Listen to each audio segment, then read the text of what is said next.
Even zien. Of we die nou ik horen, hoe zit dat hier nou?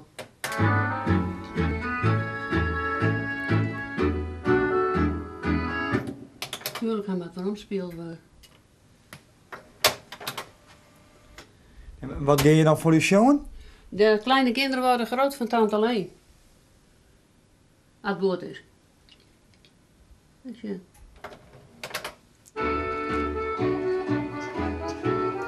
Lieve jongen, kom eens even bij me zitten. Luister goed naar wat je moeder zegt. Jij zou altijd bij je moeder willen blijven.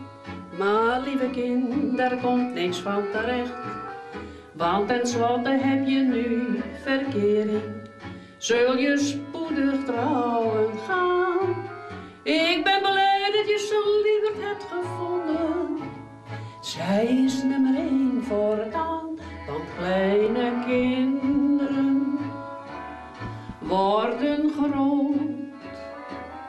Dat is de wet van alle tijden. Muziek verrijkt het leven. Dat is mijn motto. Het tilt je vaak over een heleboel dingen heen. Ook het trieste dingen of zo. En ja, het tilt je vaak over een heleboel dingen heen. Dus dat je dan even jongen en dan lucht dat op? Ja, je hebt mensen die hebben als er trieste dingen binnen, dan goelen ze. Maar ik zong het van me hoor, zei ze maar. Daar kunnen een heleboel kinderen in lezen. Dat lucht op soms. Dat toch wel. Speel nog een keer op die oude accordeon. Speel nog een keer die mooie melodie. En breng het leven weer thuis, zoals het toen nog kon.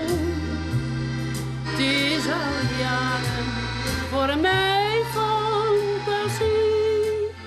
Ik wil ook zo graag in voor een duo. Want ik ken, zegt men, je mag jezelf nooit natuurlijk helemaal impresseren, maar goed, heel goed waar de stemsjong. En dat doe ik heel graag. Ik stem altijd, als er een leuk stuk voor de radio is, dan stem ik er altijd bij dat waar de stem erbij te zongen. Dan denk ik, hé, wat doe ik dit nog graag, man. Ja, ik krijg eens Marianne Weber met Frans Bauer. Oh. Nou. En in Duits, Judith und Mel. Maar joh, zie je eigenlijk je eigen Frans Bauer? Nou, ik zie je, ja, maar ik een vrouw weer een goede stem. Ik wil het dan wel eigenlijk wel professioneel dan. Nog. Dan heb ik toch maar even terug in. Je bent 4 jaar zondag en je denk ik, maar is het professioneel? Nou, eigenlijk dan best professioneel, dat was nou maar tradiëren. Je leert steeds meer. Zei zo, men is nooit oud om te leren en dat is ik zo.